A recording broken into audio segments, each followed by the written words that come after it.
conferencing yet. All right.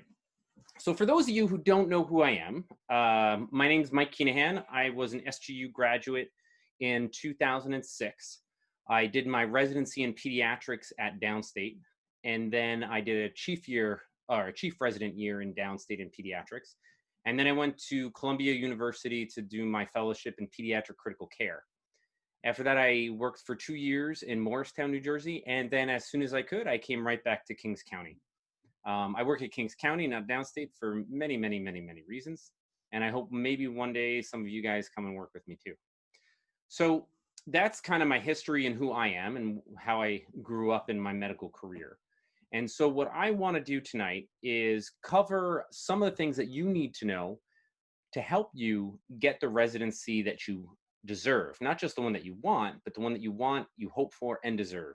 Because you're going to be competing with a lot of other people who are not more qualified than you, but a lot of programs may think they are because they came from another medical school or they have different scores and so on.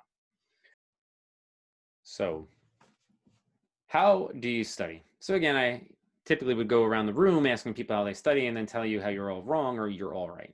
Well, there's lots of things that people do to study. They use books, they use textbooks, they use review books, they use books to just hopefully lie on and get osmosis. They use UWorld questions, they use Firecracker, they use Amboss, they use Anki, they use Online Med Ed, a number of different other products out there to help them get material into their brain. And that's what people tell me, but no one tells me how they study. You know, one person told me once that they use highlighters, and I felt bad saying that's probably a bad idea. Highlighting is one of the worst ways to help you try to take notes. No one tells me exactly what they do. So we're going to go through some of the things that you definitely need to be doing. Whether you think it's a good idea or not, there are things that you definitely need to be doing now. I know, tons of anticipation. So is it important to work hard to get good grades on your exams or have a high IQ? Neither. You just got to work smart. Okay. Some of us need to work smarter for a longer period of time to get where other people are. I may have been one of those people. I just didn't take the time that I should have, and I tried to rush through things. But sometimes you may need to take more time. So when we're having one-on-one sessions and I say, maybe you should delay taking step 2, I want you to think about it, take it to heart. And we'll go into that a little bit more with one-on-ones. But if your step 1 score was below a 210, you really need to consider taking time to study more for step 2, because predicting, usually you don't do so hot on step 2 or pass. But what's even a stronger predictor is your NBME scores. And I'm not sure the status of how you're going to get the NBMEs done right now. But if you're getting consistent C's on your NBMEs, it correlates pretty well with doing very poorly on step 2. So for any of you out there who may be in that situation, that's okay. All right, well, we're going to get through it, but you may need to take more time before taking your step 2 to make sure you get the residency that you want. All right. I hope you're taking notes, because 90% of what we talk about will be gone in about 30 seconds after this lecture. Gone forever, never going to remember. And that's why me sending the lecture notes tomorrow is going to be important. It's why it's important that you to actively write things down now. That's why it's important to actively write things down on rounds, actively write things down in lecture, actively write things down when you're reading a book, actively write things down when you are reviewing the questions that you got wrong. When you write, you've heard this, it's like writing it on your brain. You actually will remember it better. Even if you never read that note ever again, the chance of remembering things better is much higher. How much higher? Well, if you just take notes and don't actually ever read them again, after 2 weeks, you'll remember about 30% of the things you wanted to remember from a given talk, lecture, or session, assuming that you're well rested and everything else is a perfect situation. If you take notes, reread those notes, it increases. If you pre-read and take notes during those pre-read, go to a lecture, take additional notes on top of that, then re-review your notes for the next 2 days, the chances of remembering something a month later jumps to about 80 to 90% of the material. That's insane, and that's what you need to do. You need to be remembering 80 to 90% of the material a month later, because Step 2 is going to sneak up on you. The next shelf is going to sneak up on you, and you are not going to be ready for it if you're not efficiently trying to keep that stuff in your brain and being able to recall it. So I could talk forever about it. I won't. You need to take notes. And when I say notes, it's not, you're not rewriting the textbook, not redrawing the graph. You're not writing everything down. You're writing key phrases, key words, maybe an equation, maybe some numbers. And when you review those notes, the whole point of those notes is to trigger your memory, and then you think about the material that you read or heard or learned. And it's that recalling of the material on your own based on a few key notes that you wrote that is the power of this. And by doing that, taking very, very few minutes, you'll be able to re-review everything you did a day last week and be able to recall the majority of it if you put dedicated time to thinking about it. Not doing two things at once, listening and reading notes and so on, okay? All right, you have to have a reading source. You have to have a reading source, not 15 reading sources. I don't care if Tim, Bob, and Harry have this book and he has that book and she has this book and they have this book. You choose one, all right? Which ones do you choose? Well, they're in the clinical training manual. There's a bunch of recommended ones. Choose a medical student one. Also online, I think the notes, the free notes from Amboss are pretty good. I also think Stat Pearls that you can find for free in PubMed, I think that's pretty good too. And finally, Firecracker is excellent. You'll say, oh, it doesn't have enough material. That's true, but you need to know every single piece of material that's in Firecracker. So if you don't know every piece of that material, you're already behind the game. Well, not already, but you will be behind the game. So make sure you're taking one source to really learn material. Review books are great, but a lot of the review books for the smaller rotations, they teach you stuff you need to memorize. They don't really teach you stuff. Step Up to Medicine when you're in medicine, that I hear is actually quite good, or I know is quite good. Again, I'm not endorsing any one of these products, and I don't think you should buy any of these products, at least not buy them brand new. Buy them used on Amazon. Don't buy anything brand new. I can't stress how much money you will need later, so please save your money. Don't waste it. All right. You also have Access Medicine, both through the school and through the hospital. Those are free textbooks. Access Medicine also has extra questions. We'll talk about that. Do not use Up to Date. From now on, you no longer use Up to Date as far as a learning source on a regular basis. If you got a brand new patient this morning, you have no clue about the disease, and you need to present this patient on rounds, learning about the disease super quick and up to date may be a good idea. But if you go and check Stat Pearls, I guarantee you, you're going to find exactly what you need to. And you'll be able to remember that and present it comprehensively, rather than being overwhelmed by the deluge that Up to Date is. Up to Date is not written for you. It is not meant for you. It is meant for someone like me who learned all of that, has experience, and I just need to know the most up-to-date information. So I can skip through and I don't need to pay attention to the deluge of information that may or may not always be correct. So please don't use Up to Date anymore. It is not good for your baseline reading. Okay, so then you have some other things that you need to be using, especially what's required. So you have UWorld, you have some communications things, you have Firecracker, and you have the cultural competence stuff. That is all online, provided by SGU, that you're required to do. So we talked about it once already. UWorld, there's a specific set of, there's a specific number of questions for each rotation. I believe, except for medicine, you need to complete all of the questions by the end of the rotation. We're going to talk about that and how that's going to get done without a problem, and how you'll actually get all the medicine one done during medicine as well, which most people think is impossible. And then also there's Firecracker. So Firecracker, every week you have a quiz that you have to do. If you don't do that quiz, you're going to be docked for unprofessionalism. If you take that quiz too fast, you are going to be docked for unprofessionalism. Dr. Magnifico is a real person. I talk to him when he's not too busy to talk to me back. But he's the one that you'll wind up getting those emails from. Finally, with Firecracker, we're going to talk a lot more about that, so we'll come back to it. There's tons of other sources that you could consider using. There's Kaplan, there's Becker. Becker and Kaplan, they're competitors, so that's why I list both of them. Becker uses UWorld, where Kaplan has their own questions, at least last I checked. And then Online MedEd has a bunch of great lectures. However, lectures are passive. What you need to do, and what we're talking about today, is active ways of learning. Taking notes is active. Being active, you will learn the material and know it better for a much, much, much, much longer time, like into residency and being a real doctor. You'll remember the stuff rather than sounding like me on rounds saying, oh, I forgot about that. So you need to find a source that's going to help you and be active.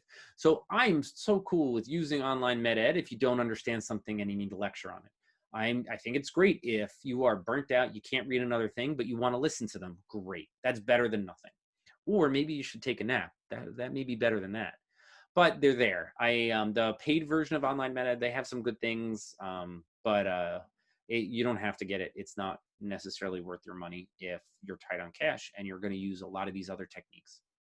I don't have listed here a tutor. Some people really super benefit from tutors. There's a company called Medical School Tutors, I think, that has great reviews. I've never used them. A lot of students swear by it when they actually use them. You know, sometimes you just need 1 or 2 sessions to help you really understand how you can learn better, how to take tests better, how to schedule, how to schedule yourself better. But you may not be, you know, it's expensive, so it's hard to do on a regular basis. But getting one-on-one tutors can be extremely helpful when you need it. And then finally, our additional question banks. We're going to talk about questions more.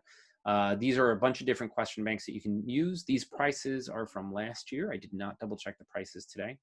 But we will go more specifically into the NBME and also the fact that Access Medicine has free questions. You should definitely be using all of those. All right, pick a source and stick to it. Don't listen to everybody else like a lot of us do going through medicine. It's not, the grass is always greener is not true. And if you have too many sources, you're never going to learn. You need to pick one and know it really, really well, and you're going to do better. You could pick 2. I'm okay with that. All right, study time. How much time should you be studying every day? It is a huge question, and everyone feels like they don't have enough time to study. A few years ago, Dr. Weitzman, the dean, polled a number of students, and I think he did this over a few years too. He asked them, what do you do? How do you study? And they asked tons of questions about the material, where, when, how, what, why. Nothing was similar between all of these students. The only thing that was similar was the amount of time. So when you're studying, you need to do a minimum of 2 to 3 hours. It's actually 3 hours, but if I put just 3 hours up there, you're going to freak out. So a minimum of 2 to 3 hours every day and a minimum of 6 hours on weekends. A minimum. More would be better. That sounds a lot, and you're like, I'm not listening to this guy anymore. There's no way I can do that. There is. And there is a way, and we're going to talk about how you can get that amount of time in and even more of studying throughout the day, okay? All right, first thing that you got to remember, or hopefully remember, or recall is actually what you need to do, is there's 2 ways that the brain learns and synthesizes information. One is in the focused mode, right?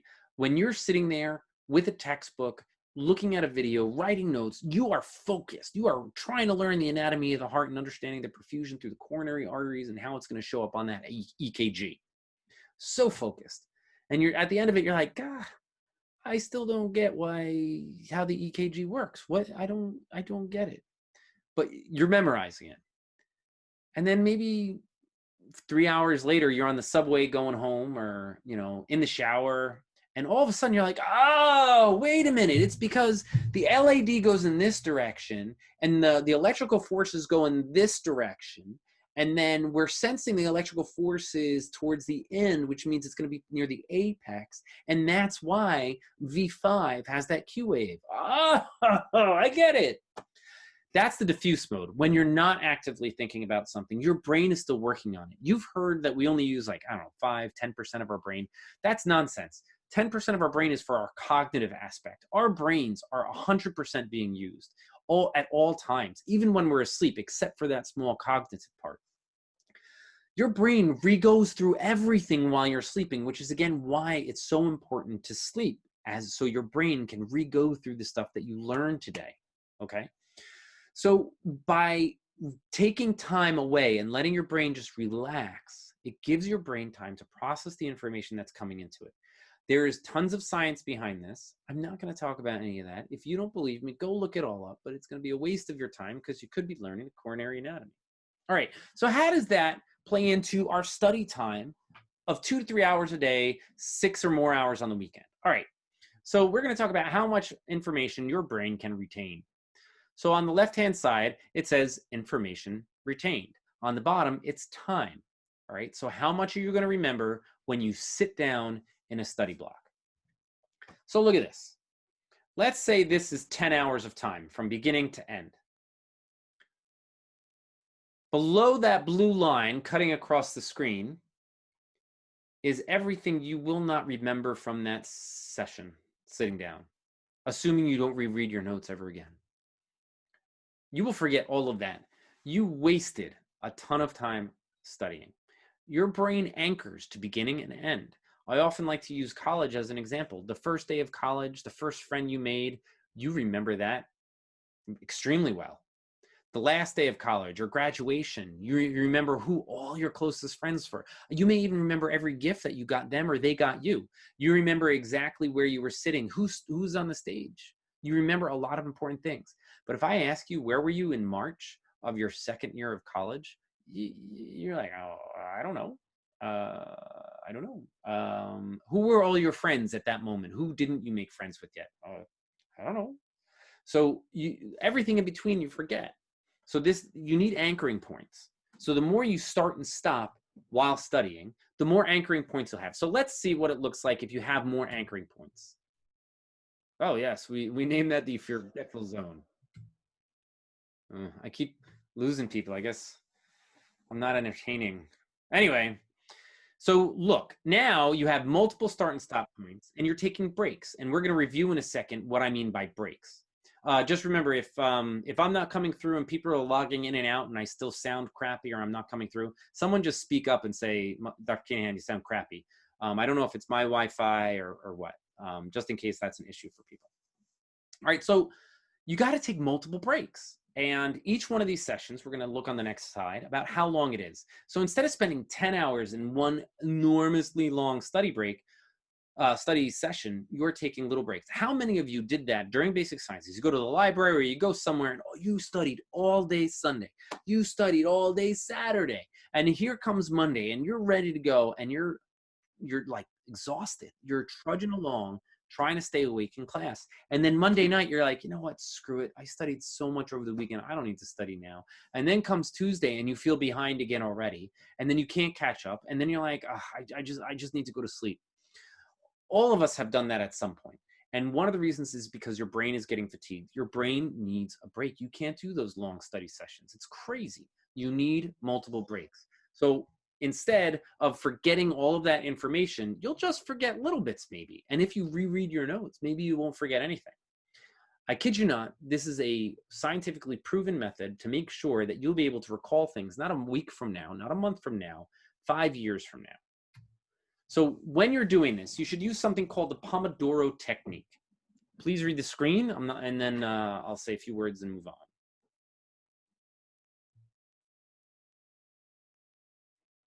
Wow, it gets so quiet, right? Because I talk so much.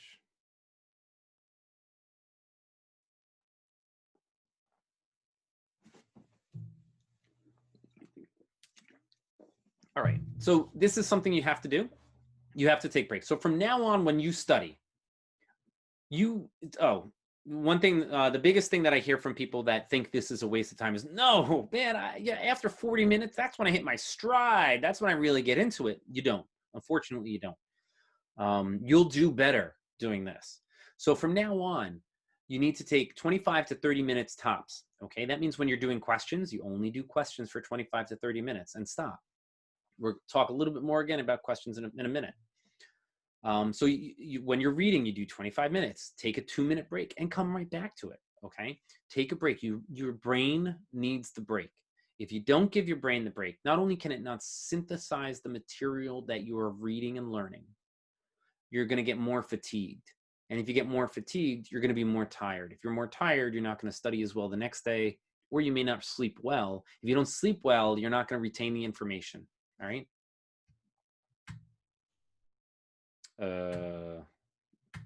All right. Sorry about that stupid effect. So when you are going to study throughout the day, I told you 3 hours, right? And this is how you make 3 hours happen.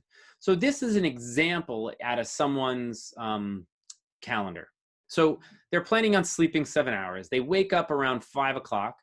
They're going to go run, shower, and eat between, maybe 5 to 7, 6 to 7. I can't tell exactly what that is. Okay. Now, maybe it's raining. Maybe they feel a little bit more pressure for something. Maybe they have a test that day. I don't know. But in the morning, if you aren't going to do the run, the shower, and eat, you have a backup plan as far as you're studying, right? And that says review your notes from 2 days ago and commute, right? So you can review some notes while you're commuting. Maybe you don't even need to hold them in your hand. You can just think about them while you're commuting and bring them out of your memory, out of your long-term memory maybe, and into your active memory. And that is what's going to help you with your recall. You have to practice recall. Taking tests is like showing off how good you are at recall. People who are swimmers, they practice to then race. A test is a race of recall. That's all it is. You have the clock and how much can you recall and how fast. So you need to practice recall. So when you're on the subway, in a car, doing nothing, try to recall the material that you learned. And we'll talk about that one more time going forward. So then you get to the hospital, you're pre-rounding, and that looks like maybe 7:30, you're pre-rounding. Then you're at morning report. Then at 9 o'clock, you're in rounds. Then you try to grab lunch, you go to grand rounds at noon, and then you got patient care in the afternoon. And I don't know if you've done this already, but sometimes rounds goes for 4 hours. Sometimes round goes for 20 minutes. And what else are you going to do? So you have a backup plan on that second half. So during rounds, if rounds was cut short or was canceled for whatever reason, you have a plan of doing the UWorld questions, reviewing the ones that you did last night that you had difficulty with, and also firecracker flashcards going through. All right, so that could easily cover 20 minutes here, 10 minutes there, 15 minutes there. Wow, these are perfect small snapshots to bring back up information over and over and over and over. That's going to help you remember it for the long, long term, up to 5 years. And then you see, you go through the whole afternoon and there's a whole secondary plan if you're not actively doing patient care, of things that you can do. And then finally you come towards, getting home, running, if you didn't run in the morning, or maybe you're obsessed with running, your shower, and then a plan of online med ed, a question set, and so on. So this is how you need to schedule. You need to know that you have rounds, but you have to have a backup plan. Do not sit around and talk to residents. They don't evaluate you. They waste your time. They talk about nonsense. If they're teaching you something awesome, listen, take notes. If they're not teaching you something, then they're bitching about the man in the system. Say, oh, I got a meeting with me. Just say you have a meeting with me and leave. You don't have to have a meeting with me. It's not good to lie, but if they're wasting your precious time that you have, you really should try to step away. Now, there's a difference between leaving and just hanging out and studying in the area that you are. Now, if there's patient care that needs to get done, do the patient care. Don't sit there, study while residents are doing the patient care and you're just sitting there studying in the corner. Be involved in the patient care. You are going to remember more from that patient than you will just from reading a book. I guarantee you. So be as involved as possible, but have a backup plan. That's the point that we're trying to get. So if you don't plan it, it's not going to happen. You have to fully commit to this. And if you're not fully committed, I don't know why you're here. Take a look at this.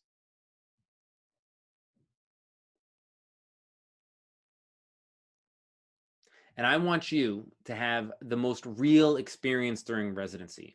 So we're going to touch on a little bit later again about scheduling. There are so many different types of softwares in this and ideas of how to schedule.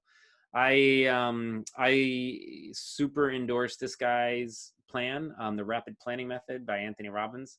I don't think you guys have the time to learn that right now.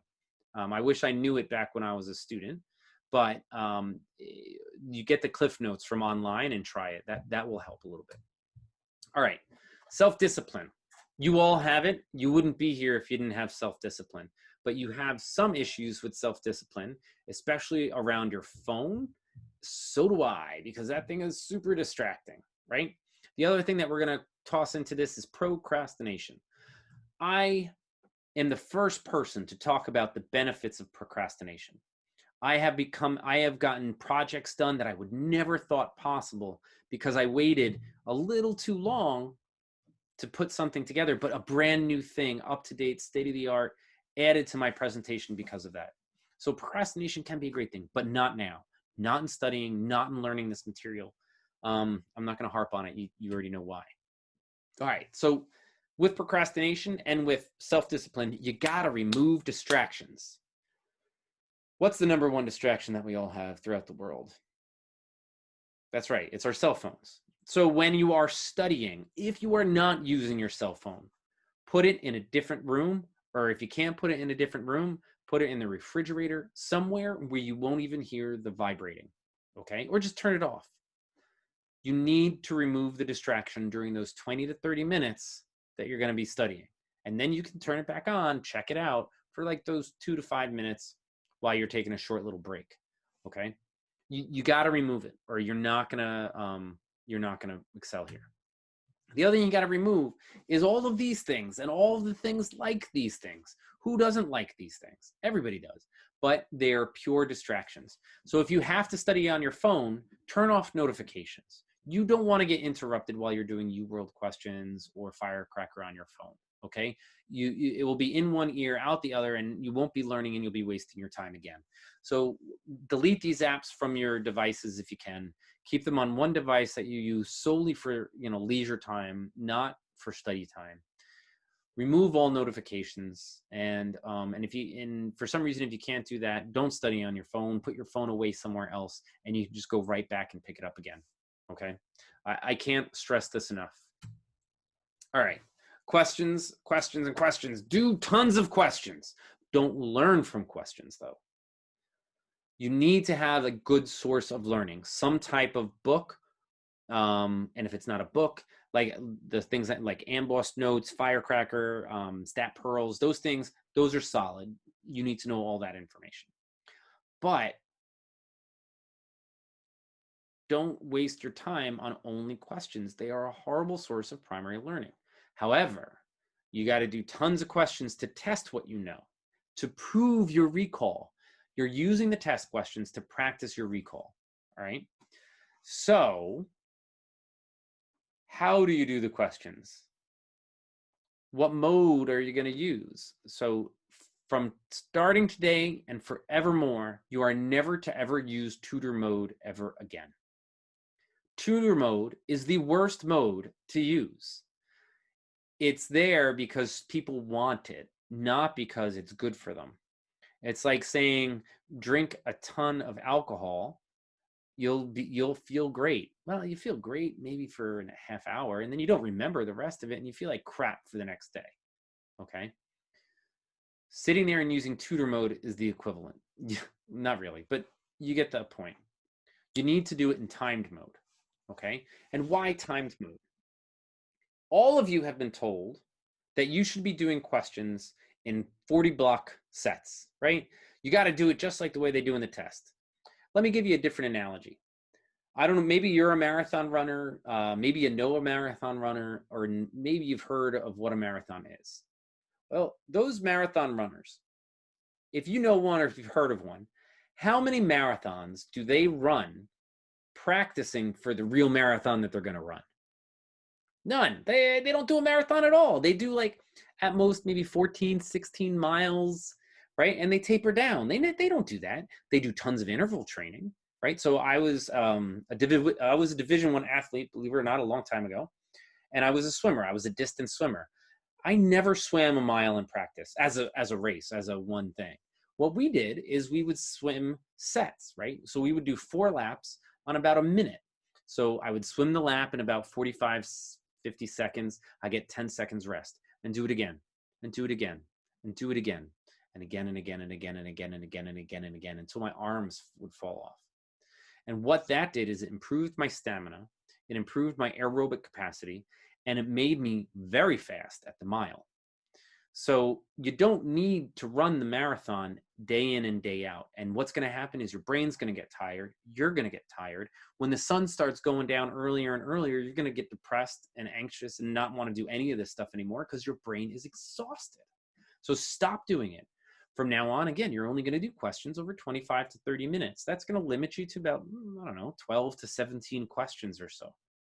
And then you take your break, and then you come back and you review, right? But what are you going to review? Everyone reviews all of the questions. That is the wrong thing to do. Only review the ones that you get wrong. The ones that you get wrong are the ones that you don't know. The ones that you got right, you knew. Now, if it was a total guess, you didn't even read the question, okay, go back and read that one then. But otherwise, if you got it right, move on. The reason why is because UWorld has a ton of questions. If you are going to get something wrong, it's going to be in a question. Don't worry about the little pearls that are in the correct answer, okay? It'll come up if you don't know it. And what will happen is by only covering the questions you got wrong, you'll then be able to cover more questions over time because you're not wasting time reading what you already know or reading what you already know and getting yourself even more confused. So only check the ones you got wrong, learn from those, take notes, and move on. By doing that, not only will you cover all the material, you'll be able to go back and do questions multiple times. People will say, don't do that. You should do that. By doing the same question over time, multiple times, it brings it back into your recall. It helps your brain pick out those key words. It helps you recognize patterns better, and it will help you do better on tests for the same material. You may not even need to read the full question because if you do a certain question multiple times, you will remember the material that's in it. And if you're recalling the question itself and the vital signs or whatever, you are going to be able to pick that stuff out on an actual test very quickly. I promise you, this is not me making this up. This is real science. So again, these are the rules from now on when doing question sets. Not tests, question sets.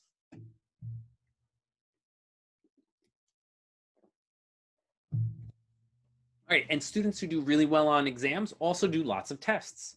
All right, so you got to do a lot of practice exams. And I'm not saying create your own practice exams out of the questions in UWorld. No. That's not what I mean. Try to get your hands on whatever practice exams you can do for one weekend fun Friday night or on a Saturday. Do them. Sit down. Do it like a real test. You should do this periodically. It'll make you better. You'll find that your ability to finish the questions becomes faster and faster and faster if you're following these rules. Back up one second. If you find that you cannot finish the timed questions in time, do smaller sets, okay? Start off with maybe instead of 15 questions, start off with 3 questions. Do a set of 3. Another set, and another, and another, and another. Start with that. It'll be easier, more digestible, and you'll be okay. And then build to bigger and bigger and bigger ones. And you'll see you'll be able to finish all your tests on time without a problem. All right, so back to the tests. When you are doing practice tests at home, this is ongoing and constant assessment. I love the NBME ones, and I think it should be mandatory that you do all the practice NBMEs, and not just the ones that you get on a CD from that you find in some database and get from somebody. The actual ones that you have to pay for, unfortunately, because they give you a real score report. They give you what you are doing wrong. So that will then help you plan your study timetable or study schedule for the following week. Because you may think, oh, I'm a rock star at cardiology. I studied that up the wazoo last week, but next week is GI. I'm not so good at GI. Then you do your study assessment. You get every single GI question on the test correct, even though you were nervous about it. And you get like 2 out of the 15 cardiology questions correct. There's a serious problem there, which means you don't need to study GI like you thought. You need to go back and relearn cardiology because something was wrong. So these assessments are super important. Finally, the reason why, if not for anything else, you should do the practice NBMEs is the real NBMEs have some of the same exact questions. So if you do all 3, and I know this specifically for OB, there's a lot of repeat questions on the actual NBME. So if you go and do these practice tests, not only do you learn a lot from them, learn a lot from yourself, help create a better study, you are given answers to questions that are going to be on the real shelf. So it's automatic free points. If you don't do this, it's foolish. This is so important to do. You should do all the practice subject NBMEs during your rotation, throughout your rotation. Space them out. So in pediatrics, after the 2 weeks, try to do one every 2 weeks. In medicine, maybe one every 4 weeks, okay? Because I think it's only 3 to 4 per specialty. I can't harp on this enough. It's super important that you do this. Firecracker. Now, I don't know if you guys use firecracker in basic sciences. There's tons of people that say, I hate firecracker. It doesn't work for me. It's no good, blah, blah, blah, blah, blah. I'm not going to argue that the interface that firecracker has is not the most user-friendly. I don't think it is either. But the power of firecracker is not in its poor user interface. If you go online and go through a desktop or a laptop computer, the interface is a lot better. You can create your whole study plan. You can change the way that SGU has it lined up and fed to you. You can do lots of things to make it align with the reading schedule that you want to do. You can pick and choose. There's good tutorials on YouTube. The firecracker tutorial, not so good. But other firecracker tutorials that are independent people doing them on YouTube, outstanding. The beauty or the best part of firecracker is that flashcard part of it. So you get asked the question, what I don't know, what are the causes of hyperbilirubinemia in a patient? And you're like, that's all that's on the card. And you go, oh, so what are the causes? And you got to think of them. And you got to think of 3, 4, 5, I don't know. And then you swipe to see the next card or the answer. And then it turns out you got them all right. Awesome. Hit that as a 5, move on. Let's say you got them all wrong. Well, you give that a 1. All right. And then if you're using firecracker every day, multiple times the day, even if it's just for 5 minutes here, 20 minutes there, 30 minutes here, you will wind up getting those ones, those questions that you rated a 1 that you didn't know. They'll come back again. So then you got to pull it out of your memory again from reading it yesterday. It's still like a 1. And then tomorrow you do it again. And that question comes back again. Oh, well, I read, yeah, it's this. Now you can give it a 2, maybe leave it a 1. And it comes back again tomorrow. Oh, it's this. I definitely know this now. Give it a 3.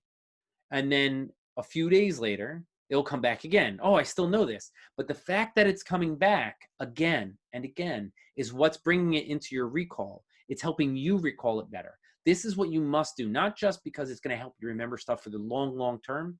It's going to help you recall things faster on actual tests. I've said this a number of times. I'm not going to harp on it anymore, I think. But I think you get the point. Please, you need to try this out. You need to do it, and you will get results. You get the results you need. Everything I'm talking about is improving your recall. These are 4 proven over and over and over methods to enhance your recall. Just take a gander at the screen real quick. Right, reading less, grasping more. Pick a source, maybe 2 or 3 books, but pick a source, your main source in each rotation. That's it.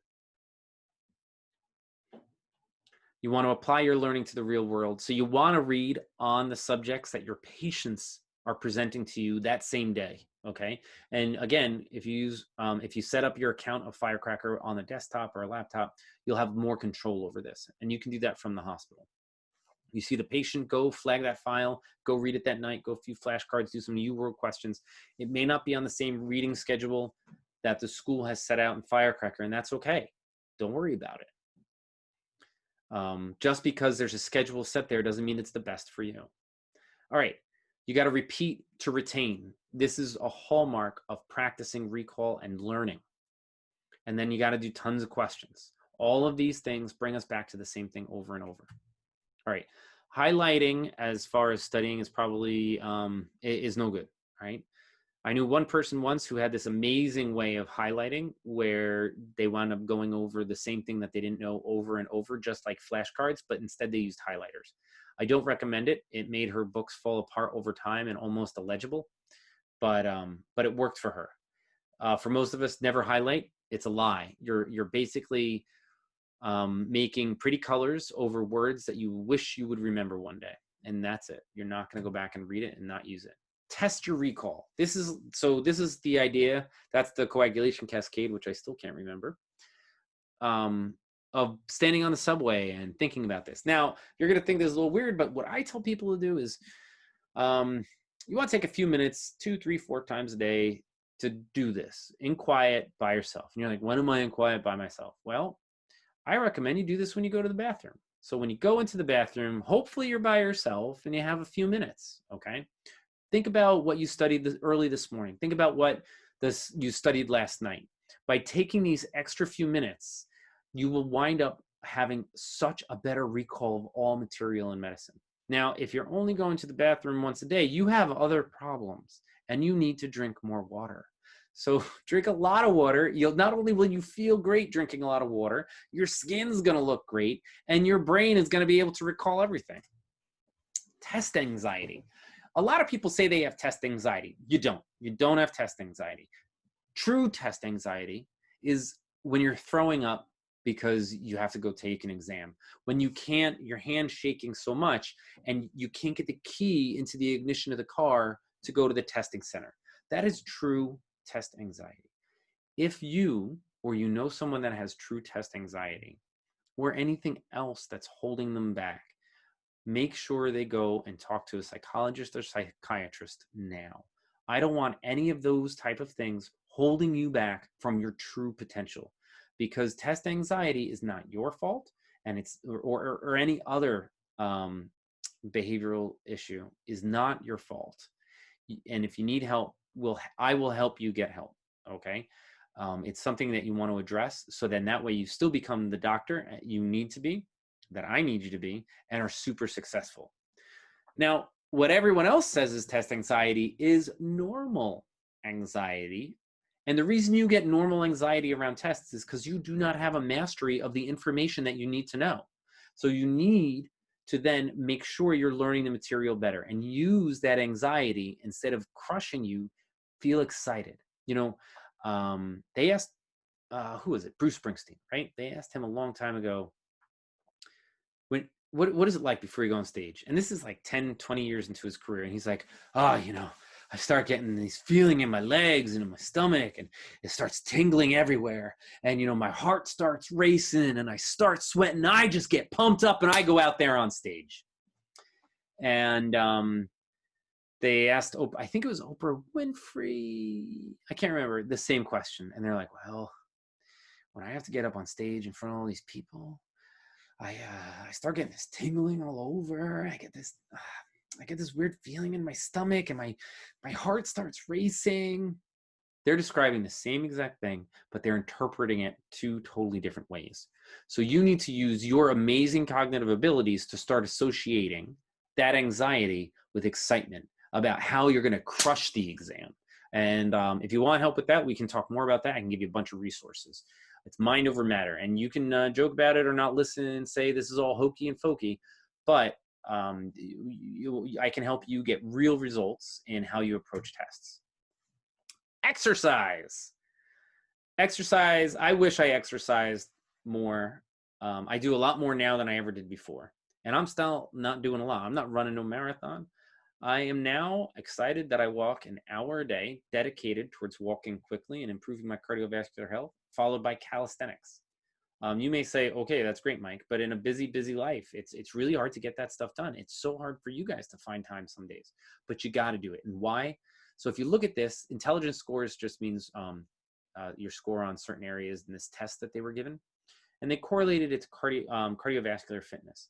The more cardiovascular fit you were, the better you were doing in each area of this exam. In the same study, they showed that people who exercised on a regular basis and they exercised on the day of the test improved in their ability on the second visit on the exam. So they took the exam once, came back 6 weeks later after a prescribed 30 minutes 3 times a week, and they are performing better. And on the day of the test, they did only 10 minutes of exercise. And if you're sedentary, you're not doing so well.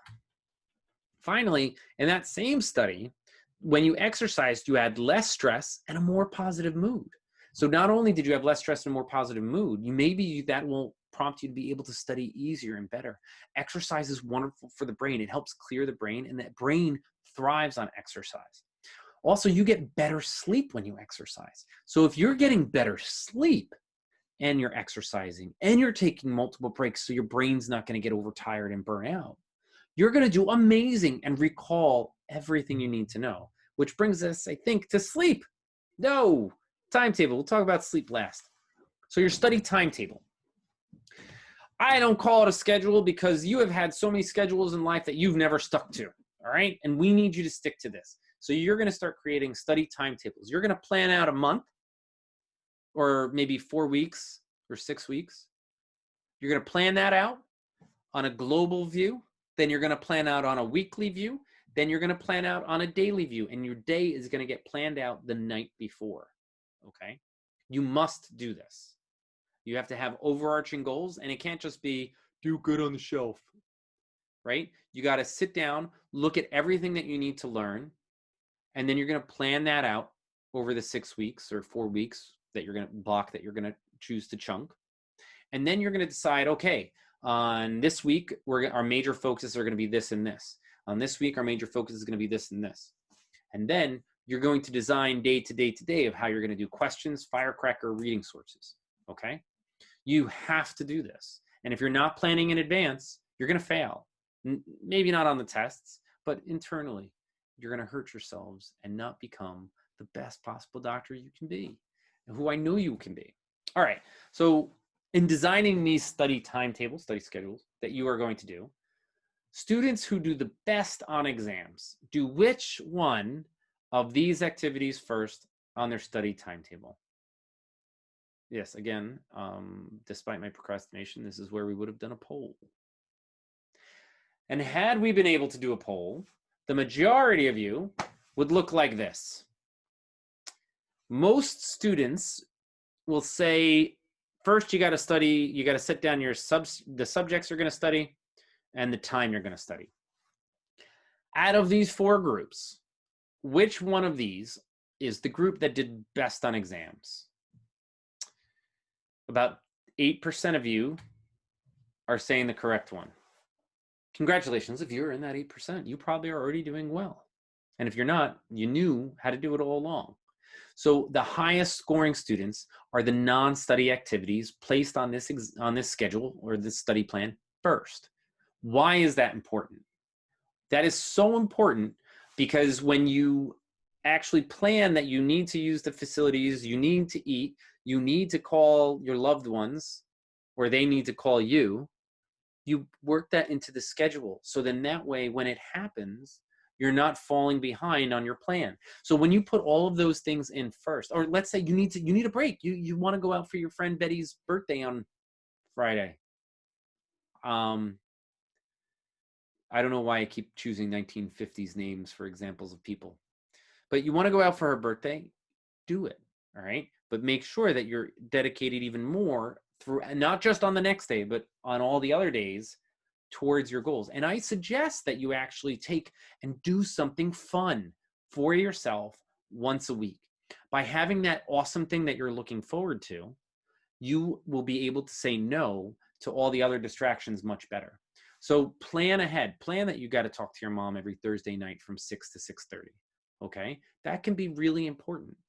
And if you skip it, you're going to have more anxiety. And if you don't schedule it, you're going to have anxiety that you should be studying.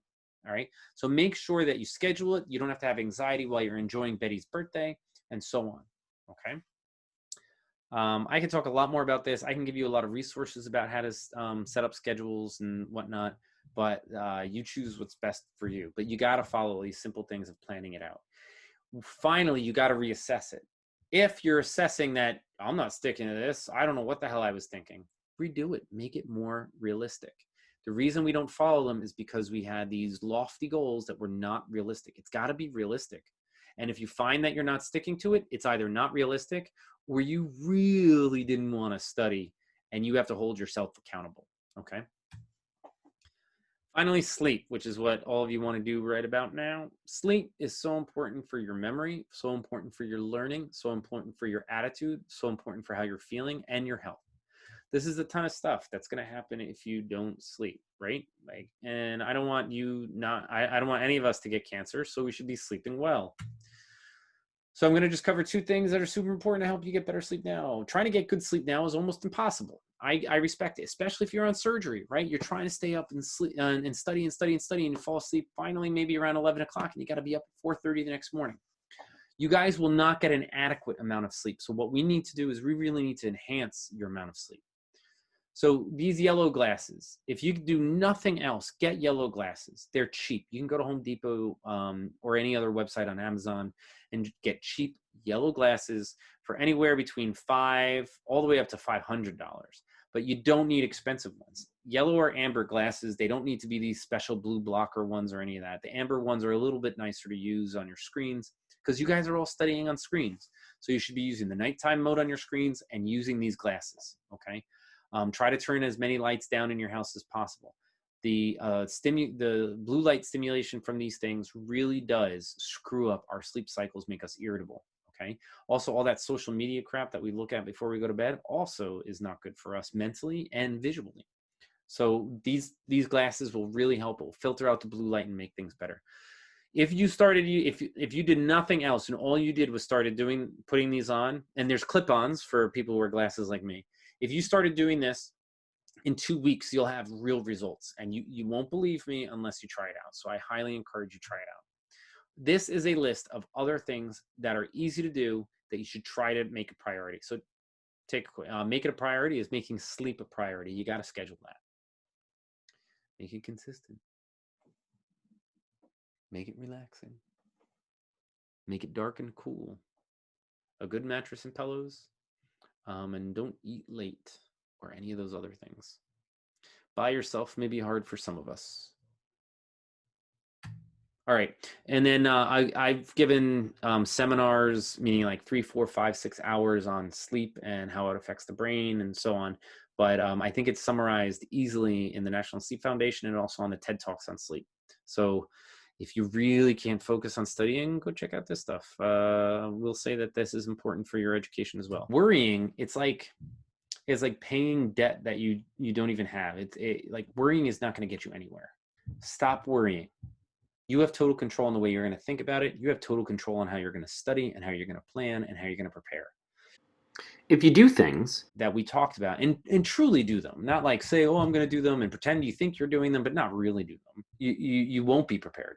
But I promise you will be prepared because you're going to be implementing all of these techniques into your study habits.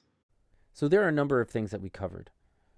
Focusing in diffuse mode, taking notes, how much time, those 3 hours are crucial. Making sure your self-discipline is encouraged by turning off those notifications or removing apps or just removing the phone from the room altogether while you're studying. Doing tons of questions and practice tests and learning and using the feedback that you get from those questions and practice tests to adjust the topics that you're studying. Seeking help if you have true test anxiety, depression, or any other concerns. Practicing your recall. Using firecracker, especially in that flashcard mode, and giving the correct valuation to the information. Try to start to work in exercise. And again, it could just be going up and down the stairs or doing simple squats at your desk. Nothing crazy. Make sure you create a study timetable and stick to it. And if you're not sticking to it, reevaluate why you're not sticking to it and sleep. I can't encourage you enough to try to get quality sleep. I wish you the absolute best of luck in the future. Please review the notes that go along with this presentation as a quick reference guide to everything we just discussed. Good luck.